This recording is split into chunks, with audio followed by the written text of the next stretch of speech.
Before you knew language, before you knew morality, before you even knew who you were, there was only one universe. Your mother, she was food, she was safety, she was warmth, she was the entire world. Psychologists often say that the mother is our first relationship, but Carl Jung would argue something even more radical. She is our first God. Every culture, every religion, every mythology contains an image of the Great Mother. Sometimes she is gentle, sometimes she is generous, but just as often, she is terrifying. She gives life. She also devours it. Why would humanity repeatedly imagine mothers as monsters? Why does mythology portray them as dragons, witches, sea monsters, and goddesses demanding sacrifice? Perhaps because beneath every loving mother lies an archetype far older than civilization itself. And understanding it may explain why so many people spend their entire lives trying to escape a prison they cannot even see. The Great Mother. Jung believed that the mother archetype was much larger than biological motherhood. It represented nature itself, the earth that feeds us, the ocean from which life emerged, the womb, the home, the unconscious, everything that contains us. The Great Mother is comfort. She welcomes us before we have earned anything. She asks for nothing. She simply allows us to exist.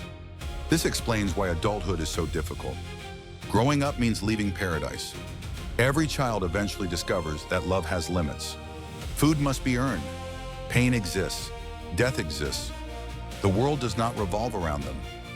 This is the beginning of consciousness. But consciousness comes with anxiety.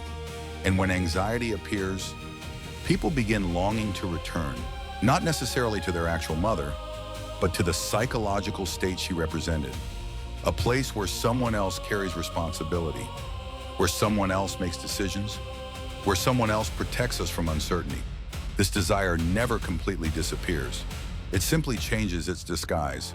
Sometimes it becomes dependence, sometimes ideology, sometimes addiction, sometimes blind obedience. Because deep inside, every adult lives a child searching for the lost paradise of the Great Mother.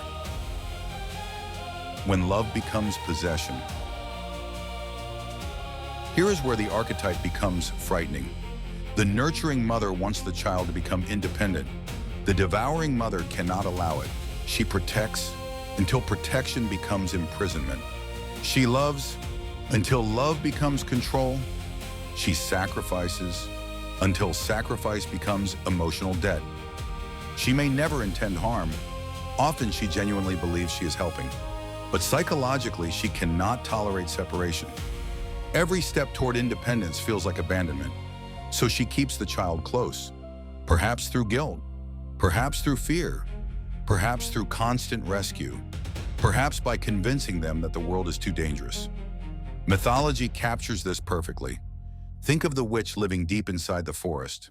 She offers shelter, food, warmth. Then she refuses to let anyone leave.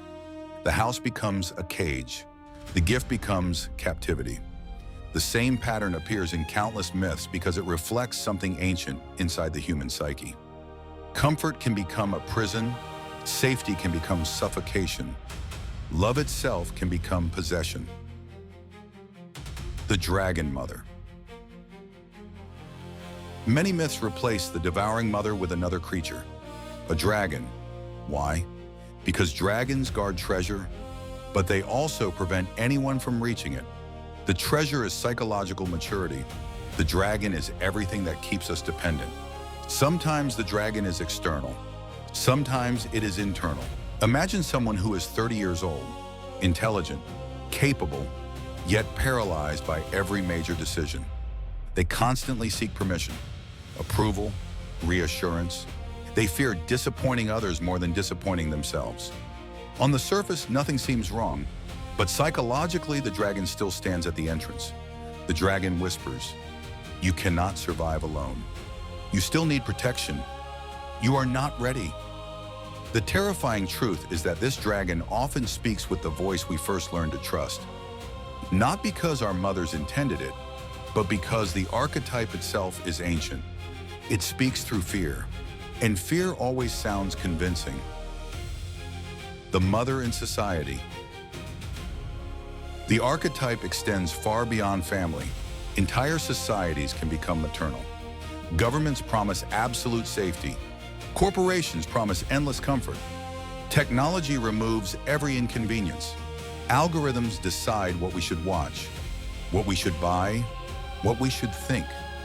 At first, this feels wonderful. Life becomes easier. Choices become simpler. Risk disappears, but something else disappears too. Responsibility, freedom, initiative. The Great Mother always offers protection. The price is independence. This is why Jung believed every civilization risks regression. People exhausted by uncertainty begin demanding stronger authority. More protection, more certainty, more guarantees. Without noticing, they slowly surrender the very freedom that makes adulthood possible. Paradise always has a hidden entrance fee. Someone else begins living your life for you. Why we fear leaving. Why do so many people remain trapped? Because leaving the Great Mother feels like dying. In mythology, heroes rarely leave home happily. They are forced, exiled, thrown into chaos. Jonah enters the whale. Moses crosses the desert. Buddha leaves the palace. Even Adam and Eve are expelled from Eden. None of these stories celebrate comfort. They celebrate departure. Psychologically, every meaningful transformation requires losing the identity that once kept us safe. That process is terrifying. It feels like betrayal, like loneliness, like uncertainty, which is precisely why so few people willingly undergo it. The child asks, "Will someone save me?" The adult asks, "What must I become?" Those are entirely different questions. Meeting the terrible mother within. Here is Jung's most unsettling insight. The devouring mother is not merely outside us. She lives within us. Every time we refuse responsibility, every time we avoid difficult choices, every time we seek comfort instead of growth, the archetype awakens. It whispers that tomorrow is better, that someone else will fix everything, that remaining small is safer than becoming capable. This inner mother is incredibly persuasive because she speaks the language of compassion. She says, "You've suffered enough. You deserve rest. Stay here." Sometimes she is right. Rest matters. Healing matters. But if comfort becomes permanent, growth stops. The womb was designed to prepare life, not contain it forever. Escaping the archetype. The ancient myths never teach us to destroy the mother. That would be impossible. Without the Great Mother, there is no life, no compassion, no belonging, no love. The goal is not rejection, it is balance. The hero honors the mother, then leaves her. Not because love has ended, but because real love desires freedom. The terrifying mother is frightening for one simple reason. She offers everything we desperately want: comfort, safety, certainty, protection. But she asks for one thing in return: your independence. Perhaps this is why dragons always guard treasure. The treasure was never gold. It was the courage to become fully yourself.